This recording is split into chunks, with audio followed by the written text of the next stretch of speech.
तो भाई लोग कैसे हो। आज मैं आप लोग के लिए लेके आया हूँ जहरीली दौलत। चलिए कहानी स्टार्ट करते हैं। पहाड़ी टेढ़े मेढ़े रास्ते पर उस कार के टायर भयानक रूप से चित्कार कर रहे थे। उफ, कमबख्त फिर निकल गई, लगता है आज कोई मछली कांटे में नहीं फंसेगी।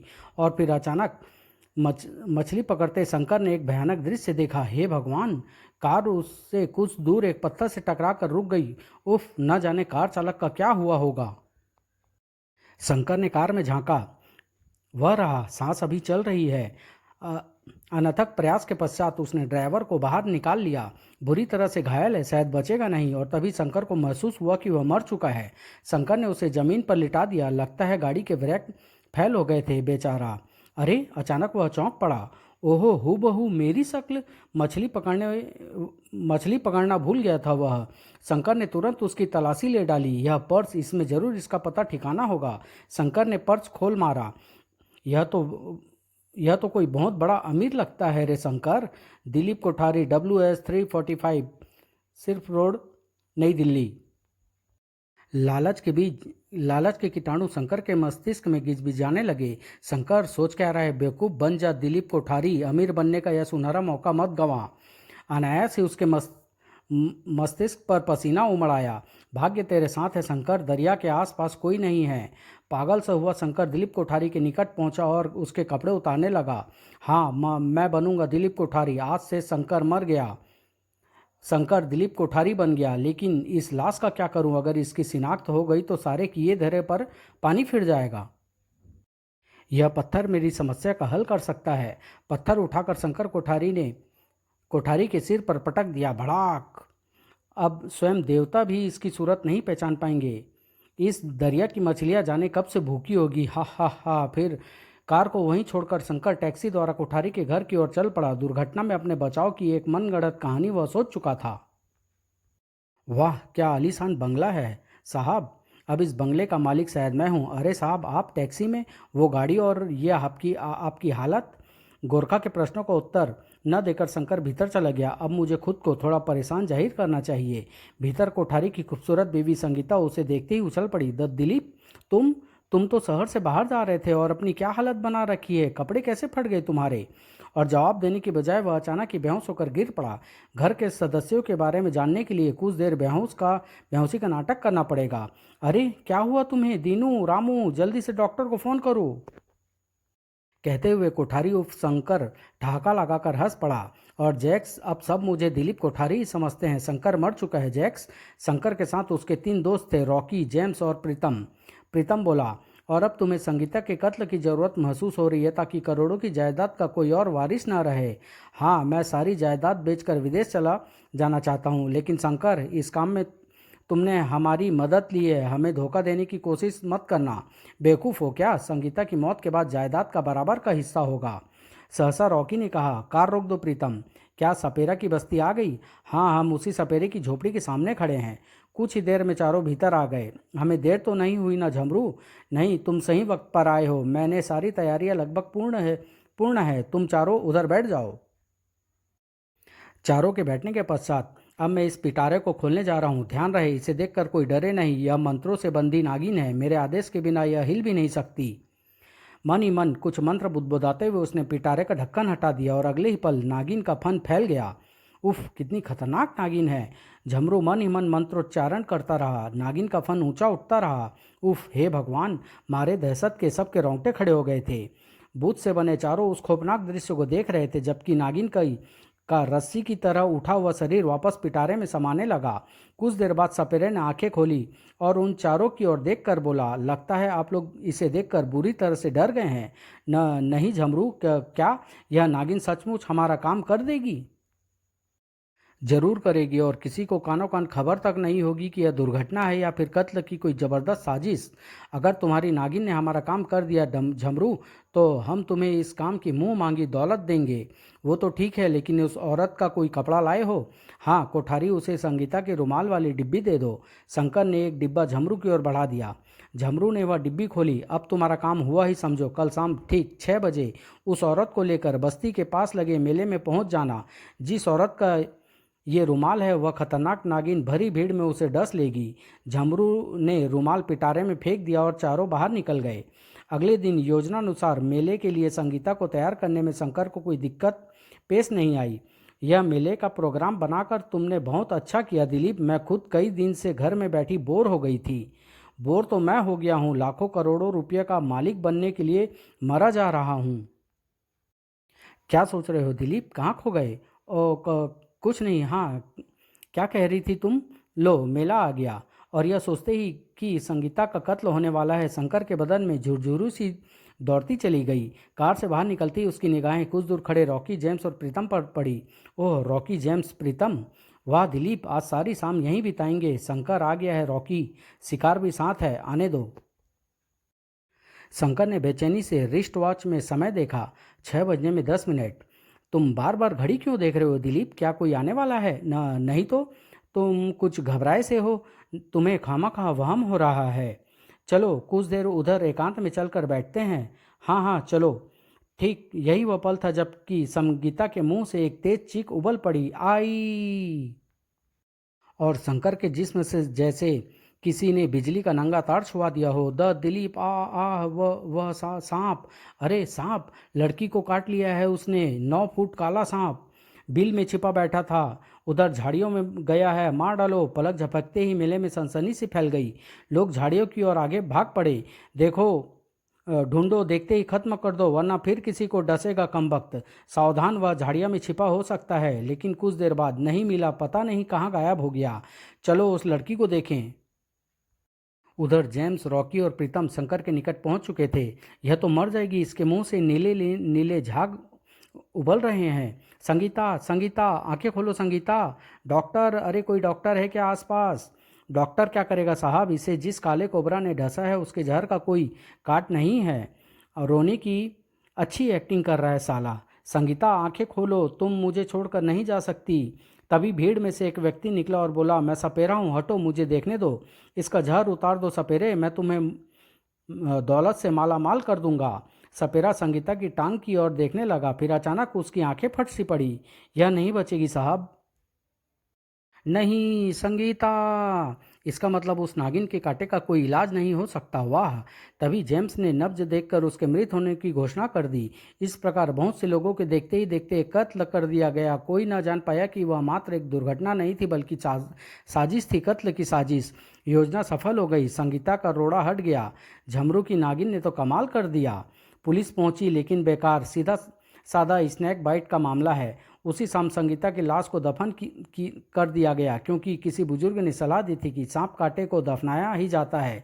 संगीता की मौत के बाद जेम्स, रॉकी व प्रीतम भी बंगले पर आ गए थे। जबकि घटना की तीसरी शाम कत्ल हो गया। हजारों गवाहों के होते हुए कोई एक भी गवाह ऐसा नहीं जो इसे कत्ल साबित कर सके। देखा शंकर, मैं कहता था ना कि झमरू ही एकमात्र ऐसा काम कर सकता है, और उसने किया भी। मुझे तो अभी भी यकीन नहीं आ रहा है कि इस दौलत के हम मालिक बन चुके हैं। प्रीतम, बकवास बंद करो, यहाँ दौलत की रट मत लगाओ। शंकर ठीक कह रहा है प्रीतम, दीवारों के भी कान होते हैं। ओह सॉरी फ्रेंड्स, बस कुछ दिनों का इंतजार करो, उसके बाद ऐसी ऐस है, हा हा हा हा हा हा। उसी रात शंकर के कमरे में कौन है बाहर? और दरवाज़ा खोलते ही शंकर का दिमाग झंझना गया। क्यों रह गए ना भौचक्के? तो तुम? संगीता भीतर आ गई। तो तुम कब्र से बाहर कैसे निकल आई? कौन हो तुम? तुम संगीता नहीं हो। मुझे जीवित देखकर हैरानी हो रही है ना दिलीप, लेकिन यह सच है, मैं बच गई हूँ, वही संगीता हूँ मैं। तुम्हारी संगीता? नहीं, उफ, तुम्हारी आंखें। उसी पल कमरे में अंधकार छा गया। चीख पड़ा शंकर, यह अंधकार, बिजली को क्या हुआ? कोई है? अरे कोई है? मैं हूं ना दिलीप। कंधे पर टंगी कंधे पर संगीता के हाथ का स्पर्श पाकर वह उछल पड़ा, और उसी क्षण उसके मुंह से एक दिल दहला देने वाली चीख उबल पड़ी, आई। नागिन, नागिन, जेम्स, रॉकी, प्रीतम, नागिन। भड़ाक से दरवाजा खोलने के बाद पागलों की तरह चीखता हुआ शंकर कमरे से बाहर निकल आया। नागिन, नागिन। रॉकी ने झपट कर शंकर को संभाला। चीखा, क्या हुआ? क्यों चिल्ला रहे हो? कहाँ है नागिन? उधर मेरे कमरे में। उसने मेरे होठों को भी स्पर्श किया। तुम जरूर कोई सपना देख रहे थे, मेरी ही गलती थी जो तुम्हें झमरू सपेरे के पास ले गया। चलो देखें। नहीं रॉकी, कमरे में कोई और भी है। कोई और? कौन? संगीता। संगीता? मानो बम फट पड़ा हो। फिर तो शंकर के लाख रोकने पर भी वे तीनों उसके कमरे में जाने से न रोक सके। वह रही बेड पर। यह कैसे हो सकता है? असंभव, नामुमकिन। जेम्स ने आगे बढ़कर उसे झंझोड़ दिया। ए उठो, कौन हो तुम? हूँ, सोने दो ना, बड़ी गहरी नींद आ रही है। अरे उठती है या बिस्तर सहित उठाकर फेंकूं बाहर तुझे? कौन है तू? संगीता? लेकिन तुम लोग कौन हो? तुम्हें यहाँ पहले कभी नहीं देखा। दिलीप, कौन है ये लोग? पहले यह बता कि तू कौन है, वरना उतार दूंगा ये चाकू तेरे सीने में। बग जल्दी। आह मैं संगीता हूँ। दिलीप, तुम इन्हें समझाते क्यों नहीं? उफ। रॉकी ने एक झन्नाटेदार थप्पड़ उसके गाल पर जड़ दिया, फिर दहाड़ा। बकवास करती है। संगीता को तो हम खुद जमीन में गाड़ के आए हैं। नागिन ने काटा था उसे। तभी प्रीतम बोला, रॉकी, अगर ये संगीता है तो इसकी टांग पर नागिन के कांटे का निशान होगा। मैं देखता हूँ। निशान तो है। नहीं, यह नहीं हो सकता। इससे पूछो रॉकी, पूछो इससे कि ये कब्र फाड़ कर कैसे निकल आई, बच कैसे गई ये। यह जरूर बताएगी। चल शुरू हो जा, बता। 3 दिन कब्र में रहने के बाद कैसे बच गई तू? ठीक इसी पल संगीता एकाएक नागिन में परिवर्तित होकर तेजी के साथ दरवाजे की ओर लपकी। नागिन? वही झमरू वाली नागिन। चारों लपक कर बाहर आए, लेकिन कहाँ गई संगीता? नागिन में कैसे बदल गई? उफ, यह चक्कर क्या है? और उस रात चारों की नींद उड़ गई थी। फिर अगले दिन प्रातः ही रॉकी, जेम्स और प्रीतम ने, जो न चाहते हुए भी नींद के आगोश में जकड़े हुए थे, एक तेज आवाज़ सुनकर उछल उछल कर उठ बैठे। रॉकी, जेम्स, प्रीतम, यह तो शंकर की आवाज़ है। फिर शंकर, क्या हुआ? तो तुम्हारा चेहरा शंकर? मेरा चेहरा आबनूस की तरह काला पड़ गया है। कल कल रात नागिन ने मेरे होठों को चूमा था। वो यह उसी के विष का असर है। और ये तुम्हारे कान के नीचे यह फोड़ा कैसा है? यह क्या है? रॉकी के नेत्र विचित्र अंदाज में सिकुड़ गए। दूसरे ही पल वह एक पिन कहीं से ढूंढ लाया और, बताओ कुठारी, इस पिन की चुभन का एहसास हो रहा है? नहीं, कुछ महसूस नहीं हो रहा है। तो तुम चुप क्यों हो गए रॉकी? कैसा घाव है ये? जहरवात का फोड़ा है ये। इसे कार्बनल भी कहते हैं। कार्बकल?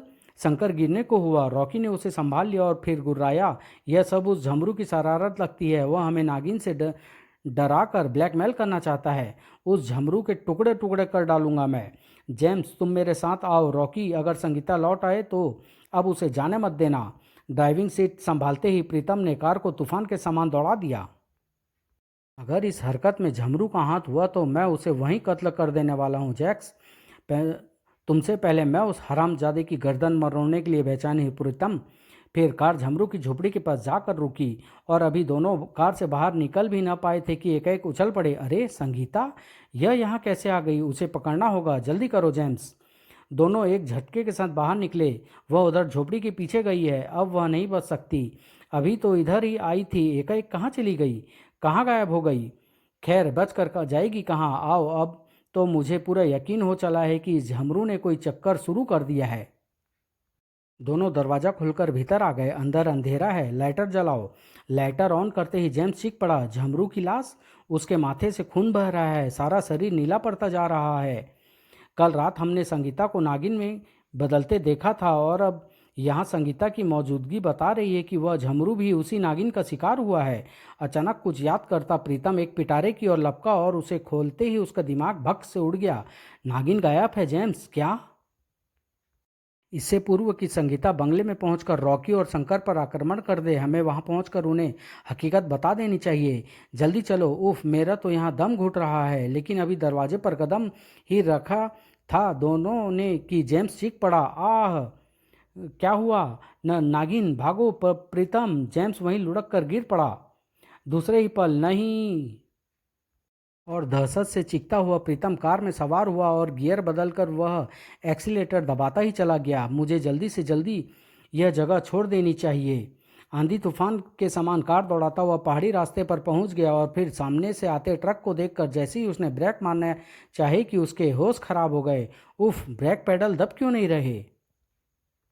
दूसरे ही पल उसकी निगाहें ब्रेक पेडल की ओर घूम गई। यही वह पल था जबकि प्रीतम के हाथ से स्टीयरिंग छूट गया। नागिन नहीं। उछलकर वह पिछली सीट पर जा गिरा। और वह पल तो और भी अधिक खतरनाक था जब डंवाडोल हुई कार सीधी ट्रक से टकराई। भड़ाक भड़ाम। ट्रक के ड्राइवर क्लीनर, वह बचा नहीं होगा, लेकिन फिर भी एक बार देख लेते हैं।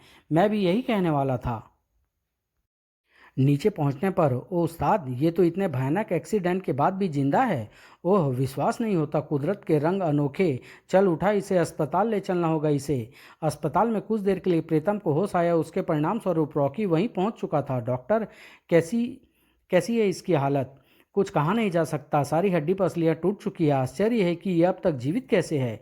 इसी क्षण प्रीतम का रहा फिर बड़ाया। संगीता, नागिन, झमरू और जेम्स मार डाला। आह! इसी के साथ उसकी आवाज़ हमेशा के लिए शांत हो गई।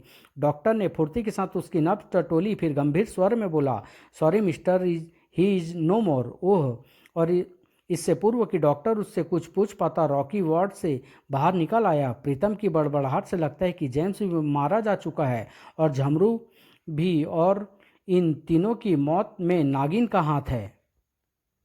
रॉकी शीघ्रता से कार पर सवार होकर कोठारी उर्फ शंकर के बंगले की ओर चल पड़ा। संगीता के एकाएक जीवित हो उठने में कोई ना कोई रहस्य अवश्य है। न जाने शंकर की क्या हालत होगी। उफ, उसकी सूरत देखकर ही घृणा होती है। अब मैं यहाँ नहीं रुकूंगा, लेकिन जाने से पहले तिजोरी का माल तो मेरे हाथ लग ही सकता है। तकिए के नीचे चाबी थी, यह बात वह जानता था। और फिर हा हा हा, जेम्स और प्रीतम मर गए, शंकर सड़ता रहे नरक में। मुझे बेमौत नहीं मरना, इतनी दौलत मेरे लिए काफ़ी है। और ठीक इसी पल, रॉकी, क्या कर रहा है तू या वहाँ? कौन? शंकर?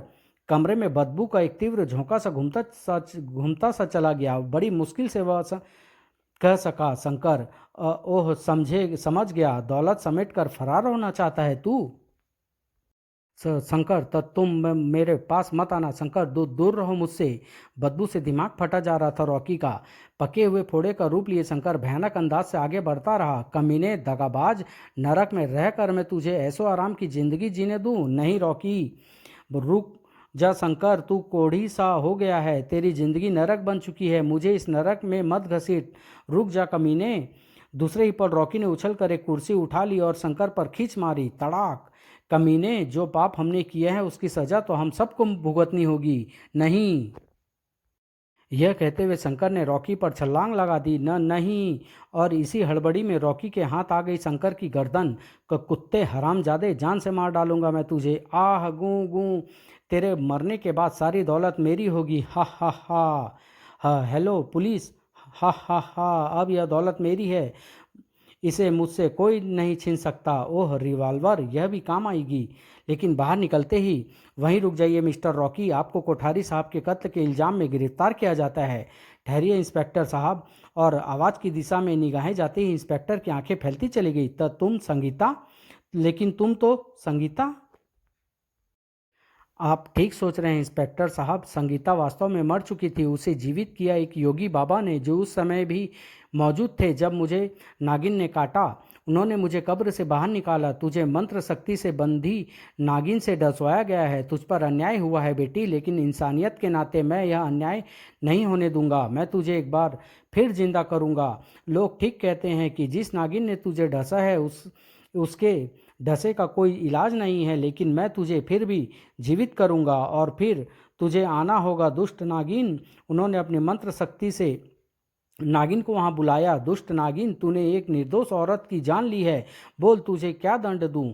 मुझे क्षमा करें योगी बाबा, मैं मजबूर थी। मंत्र शक्ति से बंधी अपनी मालिक का आदेश मानने पर मजबूर थी मैं। तेरे मालिक ने तुझे ऐसा आदेश क्यों दिया?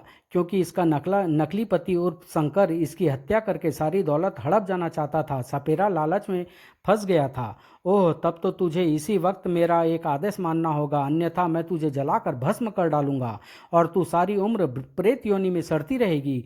नहीं बाबा, ऐसा मत करना, मैं आपका हर आदेश मानूंगी। तुझे अपना शरीर त्याग कर इस नारी के रूप में आकर इच्छाधारी नागिन बनना है। बोल, क्या तू तैयार है? और इस प्रकार मैं धुएं का रूप लेकर संगीता के शरीर में प्रविष्ट हो गई। अब तू एक इच्छाधारी नागिन है, तुझे इसके हत्यारों को दंड देना है। यह कार्य संपन्न होते ही तू मेरे बंधन से मुक्त हो जाएगी। जी। और जब मुझे होश आया तो मैंने स्वयं को उस योगी बाबा के सामने पाया। आह मैं कहाँ हूँ? घबरा मत बेटी, तू इस संसार में है। इस नागिन के कारण ही तू मौत की नींद सो गई थी। अब उसी नागिन के कारण ही तुझे एक नया जन्म मिला है। हाँ, मुझे सब कुछ याद है, लेकिन बाबा आप कौन हैं? योगी बाबा, जा बेटी, ईश्वर तेरी इच्छा पूरी करेगा। और बस शायद वह योगी बाबा कोई भगवान थे जो मुझे नया जीवन देकर कहीं चले गए।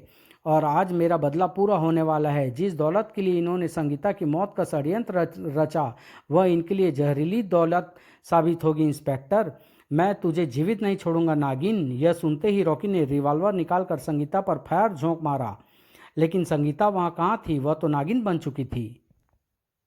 इधर दोबारा फायर करने के लिए रॉकी का हाथ उठा, उधर नागिन ने उड़ते हुए उसके मस्तिष्क पर ढस लिया। गोली भी चली जो नागिन के जिस्म में जा धंसी। आह आह कमीनी! यह सब कुछ इतनी तीव्रता से हुआ कि कोई कुछ समझ तक ना पाया।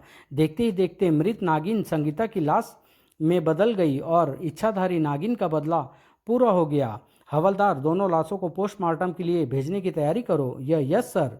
और इस प्रकार पूरा हुआ एक नागिन का बदला, जिसे अपने आप के प्रायश्चित के लिए उसी को जिस्म धारण करना पड़ा जिसने उसे ढसा था। समाप्त।